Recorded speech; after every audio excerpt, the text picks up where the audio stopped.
What's happening, man? I'm gonna do a 2-in-1 for this one. As I stroll down the road, let me do a 2-in-1. Quick one. Quick one, yeah.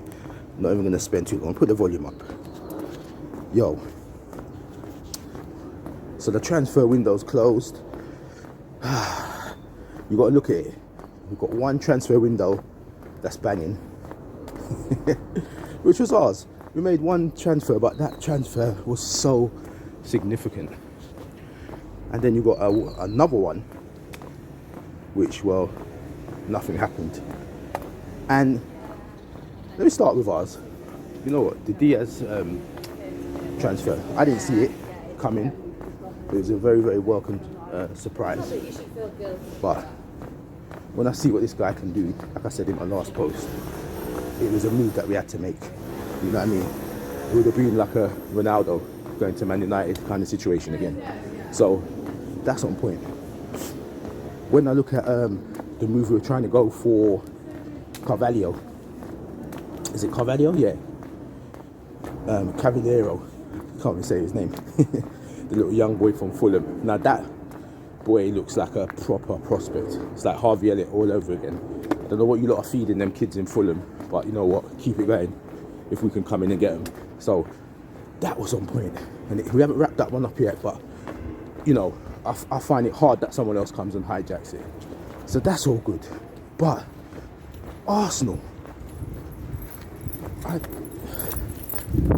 don't understand how you lot get rid of Aubamayang, right? You get rid of Aubamayang, which is not necessarily a bad move when you look at the relationship that he's got with Arteta now. It's not about that. It's about what you had lined up, which was nothing. I don't understand Arteta going on like a gangster, yeah? You gotta think of all of the context with the Aubamayang situation. Listen, people complain about Aubamayang all the time, and you know what? I find it interesting as well because Aubamayang, he does do some stupid things. I've said it in the past as well. He does some stupid things, like getting his hair twists when they should be preparing for a game and stuff, yeah? But a lot of the time when you look at football, the talent kind of outweighs the nonsense to a point, because I ain't going to start on the green with Tim. Yeah, that's a different level. But I'm talking about just misdemeanors, being a bit of a playboy, being a bit of an idiot, right? So you look at things like, I know he's a different level, but Maradona, the public's cool, you know. He was just living in the fast lane. He's so skillful, living in the fast lane. It's cool. And then look at people like, if you go way back, you look at George Best. George Best drinking, women, drinking, the whole nine. But it's cool. It's George Best. He's not talked about in any way like he was taking the piss in any way at all, right? You look at Gaza, who at certain man clapped up his wife, and as much as I loved him as a player, yeah, but you know what I mean, man still gets to go on TV, right, and all that, right, and he's still lovable Gaza. But Aubamayang, they talk about Aubamayang like this man's Lucifer. I remember, I'm not an Arsenal supporter. I'm just talking from a football fan's perspective. I see the nuances. I see the differences. So when you look at it, Arteta stripped him off the captaincy, right? That's one embarrassment, yeah, as a footballer. The manager takes the armband off you. Cool, it still might be justified. But he done everything publicly. Arteta did everything publicly to Aubamayang. So you embarrass him, no problem. We don't know how the conversations have been popping off since then. Because I know if I was in that kind of situation with Aubamayang, I'm kicking off. So let's just look at it from that point of view. You strip him of the captaincy, cool. Then you exile him in this latest situation. You exile the man. You send the man away. Exile him like a kid. You know what I mean? Or like them, you know, when you read them stories in the Bible, that man gets sent from the town. Man gets sent, like, get Go. You can't be in this town anymore. Get out. That's how the man dealt with it. So you do all of that, right? I'm not saying Arteta's fully wrong, because I don't know how him and Aubamayang's personal relationship is, right? I'm not saying that's wrong. I'm saying, how are you doing all of that and you don't have a striker lined up to take his place, is what I'm saying. That's where you've got to look at it and you say, it's poor management. You cannot have a lack of a contingency plan, but you're moving like that. Because now look at the team. Look at the Arsenal squad now. Look at them. They've got Eddie Nketiah, Lacazette, Martinelli leading the front line for Champions League football. What the hell? Unless Arteta knows something we don't, yeah?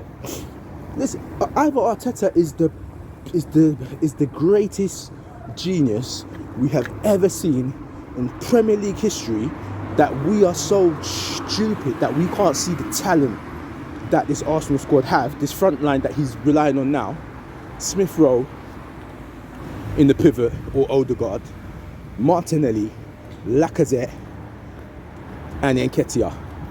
Oh, and Xhaka. This is the Champions League winning formula for 2022 for Arsenal. That's what this man's saying. So either this man is the greatest genius we've ever seen and we're all stupid and we all have to shut our mouth come May because we are just some dumb idiots, or this man is a plank. You know what I mean? And this is what I was trying to say to you in the Lampard video.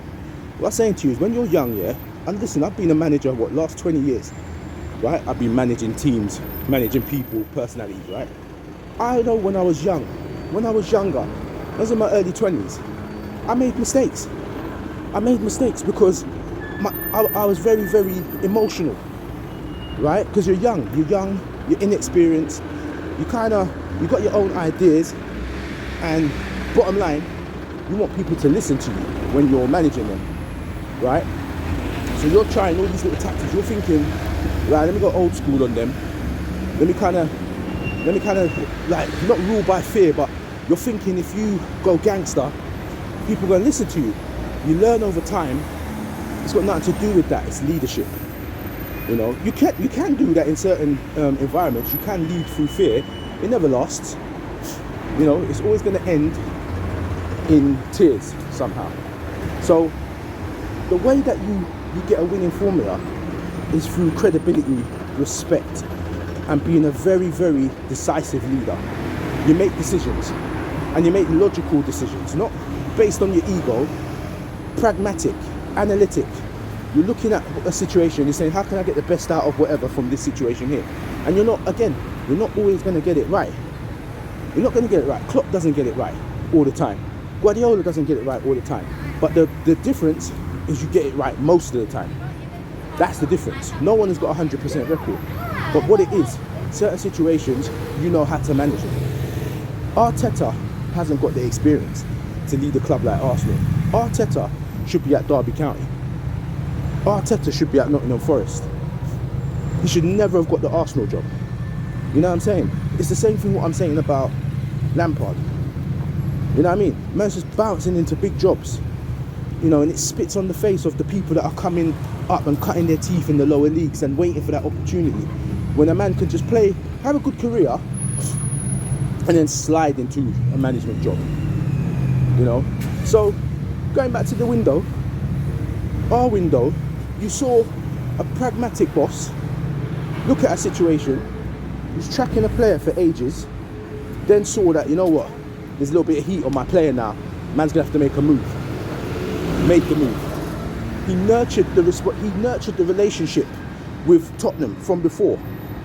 He nurtured the relationship with Tottenham.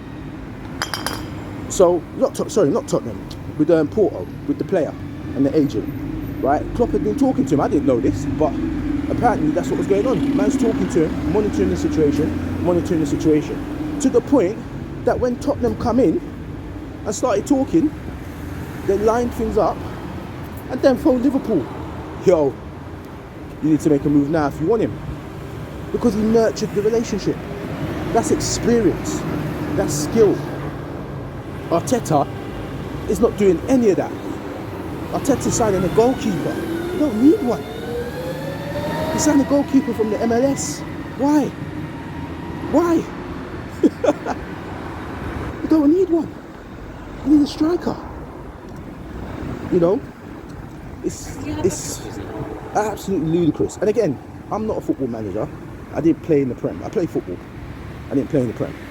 So again, these managers can say to us, you little armchair fans, you lot don't know what's going on behind the scenes. And you know what? You're right. But as I always say in all my videos, from a logical point of view, looking on the outside, it looks like a load of F-rees. You lot make let's say on average, right? You lot make about just under £4 million a match, home match. Yeah? From the gate receipts from your fans who pay £60 odd every week to come and see you. Well, more than that sometimes if there's 2 games within a week. Yeah? You're making 68, potentially £68 million a year from gate receipts from Arsenal fans. And when they come to the stadium, instead of getting transfers like your Haalands, you know, your Mbappe's, which is what they were promised, they got Nketiah. They got Rob Holding. They got Gabriel. Yeah, that's who you got. That's who you got. Your Odegaard. It's ridiculous. So I'm just going to say the biggest losers of this transfer window has to be Arsenal. Has to be. The press are underplaying it. They're trying to stay on the whole Aubamayang thing. Oh yeah, he saved 25 million from wages from Aubamayang. That's not genius. Because you sold him for nothing. There's no fee. There's no fee. You did the same with Ozil. You did the same with Kolasinac. You did the same with Mustafi. You did the same with, what's the other player? David Luiz. I can keep going. Like, it's a madness. So yeah, Arsenal fans, you should be mad. If I was you, I wouldn't go to any games this year. Because until you send a message to your board, they're just going to keep doing this to you all the time. It's actually a worse finesse than Tottenham. Because Tottenham are not expected to do much. And then, you know, they talk themselves up big. We want them to do well, but it never happens. You lot were there. You lot were winning titles. You lot were competing. Now you've got nothing. Absolutely nothing to show for it. Oh yeah, we're the band. It's just, it's laughable. The reason why, I mean, I said it in the last video, the reason why people don't feel sorry for you lot, why people will feel sorry for Newcastle more than they will feel sorry for Arsenal, because you lot gas too much. You know what I mean? You lot just kept it humble. Maybe you'd have some public sympathy. But anyway, let me know what you think. It has to be the worst. It has to be the worst transfer window.